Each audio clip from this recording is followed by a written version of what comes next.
পার্টির লোকেরা আগে এসে দেখে যাবে যে কোন বাড়ির বউটা দেখতে সুন্দর, কে কম বয়সী। এইবার তার ঘুমকি চলে আসবে, তোমার বাড়ির বউ তুমি ছেড়ে দাও, তুমি স্বামী হতে পারো কিন্তু তোমার কোনো অধিকার নেই, মানে নিয়ে চলে যাবে রাতের পর রাত, একদিনের জন্য না, যতক্ষণ তাদের না মন ভরবে ততক্ষণ তোমার কিন্তু রেহাই নেই। নিয়ে গিয়ে ওই রাখতো পার্টি অফিসে, তারপরে ভোরের বেলায় পিশাচ নৃত্য করছেন। এ রাজ্যে পিশাচ নৃত্য চলছে।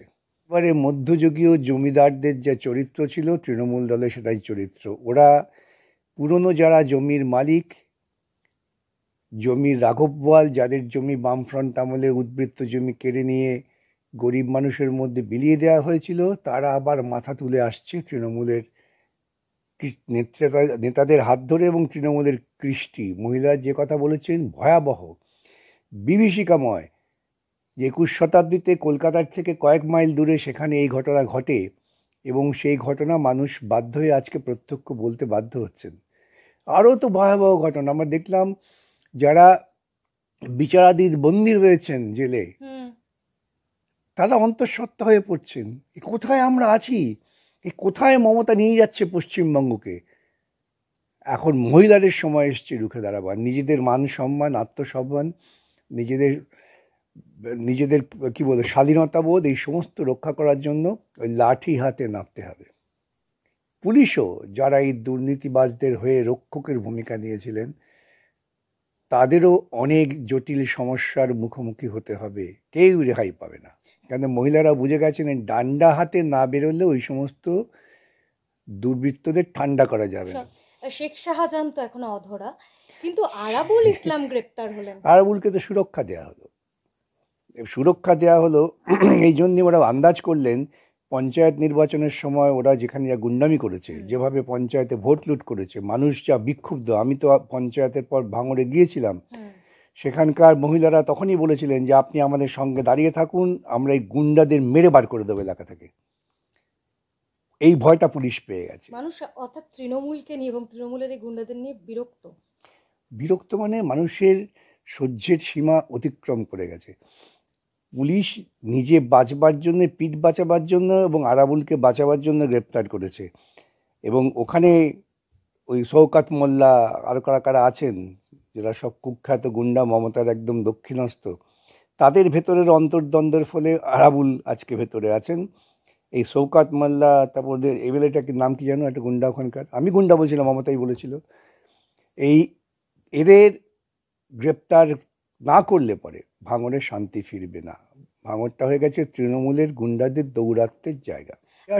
এখনটা হচ্ছে এটাই যে মানুষকে কিছুদিন দমিয়ে রাখা যায়, মানুষকে কিছুদিন মিথ্যা কথায় ভুলিয়ে রাখা যায়, প্রলোভনে ভুলিয়ে রাখা যায়, কিন্তু চিরকাল যায় না। হয়তো কিছু মানুষকে কিছুদিন যায়, সব মানুষকে দিন যায় না। মানুষ বিক্ষোভ করবেই, এটা মানুষের স্বাভাবিক মৌলিক অধিকার, জন্মগত অধিকার। তা আজকে আমরা দেখতে পাচ্ছি গ্রামের মানুষ তারা সংগঠিত হয়েছেন। এতদিন তাদের ভয় পাইয়ে দাবিয়ে রাখা হয়েছিল পুলিশের জুলুম, গুন্ডাদের জুলুম, তৃণমূল নেতাদের যেটা স্বাভাবিক বৃত্তি দাঁড়িয়ে গিয়েছিল, জোর জুলুম করে লোকের সম্পত্তি দখল করা, দখল করে নিয়ে গরিব মানুষকে তার জমি থেকে উচ্ছেদ করা, জোর করে টাকা আদায় করা। ক্ষোভ জমতে জমতে আজকে এমন জায়গায় গিয়েছে, আমরা যা দেখতে পাচ্ছি বিভিন্ন মাধ্যমের ছবি, মহিলারা একদম রুখে দাঁড়িয়েছেন, প্রত্যেকের হাতে ডান্ডা। কেন মহিলারা বুঝে গেছেন ডান্ডা হাতে না বেরোলে ওই সমস্ত দুর্বৃত্তদের ঠান্ডা করা যাবে না। সন্দেশখালীর মহিলারা বলছে যে পুলিশের যে উর্দিটার প্রতি ঘেন্না এসে গেছে। তো মুখে টুকুই তো বলছেন, আমি দেখলাম এসডিও না এসডিপিও, তিনি বলছেন যে আমাদের দেশে তো আইন আছে, আইন মেনে চলতে হয়। মহিলারা বলছে সন্দেশখালীতে আইন কোথায়, আপনারা কি আইন রক্ষা করছেন, আপনাদের উপর ভরসা থাকবে কেন? এই যে মানুষের চেতনার যখন উন্মেষ হয়, তখন তারা কাউকে তোয়াক্কা করে না, কাউকে ভয় পায় না। এটা তৃণমূলের নেতারা হারে হারে টের পাচ্ছেন এবং আগামী দিনে পাবেন। যে তৃণমূল নেতারা অভিযুক্ত, তাদের বিরুদ্ধে স্টেপ না নিয়ে সাধারণ মানুষের বিরুদ্ধে পুলিশ স্টেপ নিচ্ছে, এমন অভিযোগ। তাই তো বলছি, আমি জানি তো ওরা তৃণমূল নেতাদের বিরুদ্ধে ব্যবস্থা নেবে না।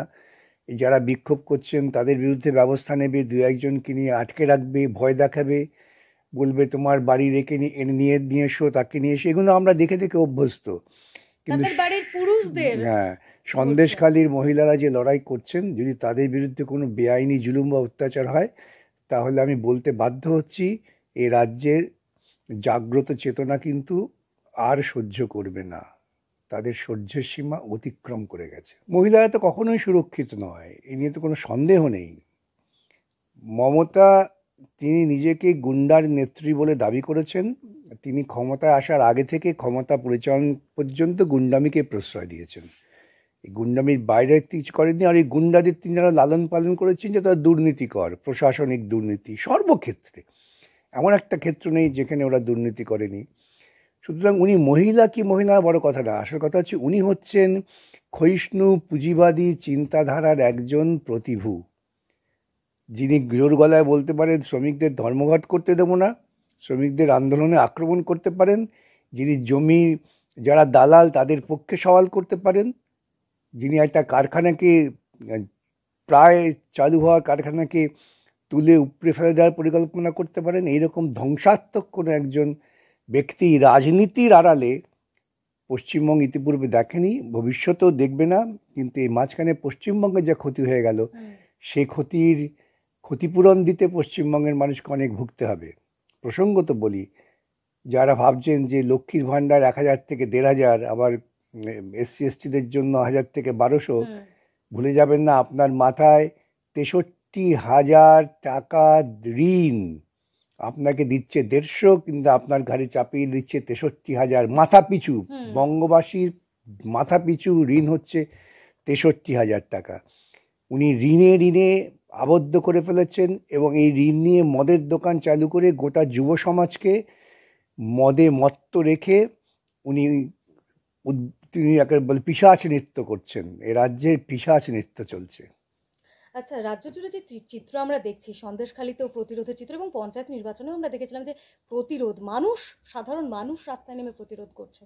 এই কি তবে শেষের শুরু? এটাই শেষের শুরু। সাধারণ মানুষ প্রতিরোধ করবে। গতকাল সন্দেশখালী, আজকে একটা কি খালি শুনলাম যেন। এইরকম বিভিন্ন জায়গায় মানুষের যে প্রতিরোধ শুরু হচ্ছে, এই প্রতিরোধের বার্তা দাবানলের মতো ছড়িয়ে পড়বে এবং সর্বত্রই এই জিনিস ঘটবে। তৃণমূলের নেতারা দেখবেন অনেকেই এখন পালিয়ে বাঁচার চেষ্টা করবেন। ওদের উচ্চ নেতারা তো পালিয়ে যাওয়ার পরিকল্পনা করছিলেন, কিন্তু সেটা ভেস্তে গেছে বিভিন্ন কারণে।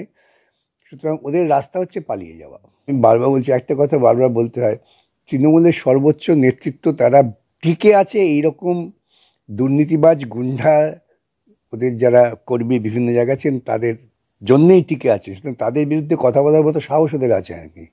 ওদের মুখপাত্র একজন দুর্নীতিবাজ, সুতরাং হয়তো দুর্নীতির আবর্তেই কথাবার্তা বলবে। সেই জন্য উনি বলেন শেখ শাহজাহান তো কিছু করেনি, যত অন্যায় করেছে তো কেন তদন্তের জন্য বামপন্থী আইনজীবীরা লড়াই করছে, তাদের বিরুদ্ধে দেখবেন বিষোদ্গার। আমি সেদিনকে দেখছিলাম, ফিরছিলাম রেড রোডের পাশ দিয়ে ওদের ওই তথাকথিত ধর্নায় 50-60 জন লোক ছিল, দেখলাম সেখানেও আমার নাম করে হুমকি দিচ্ছেন ওদের এক নেতা। মানে ওদের কাছে এখন এইটাই হয়ে গেছে ওদের দুঃস্বপ্নের সময়।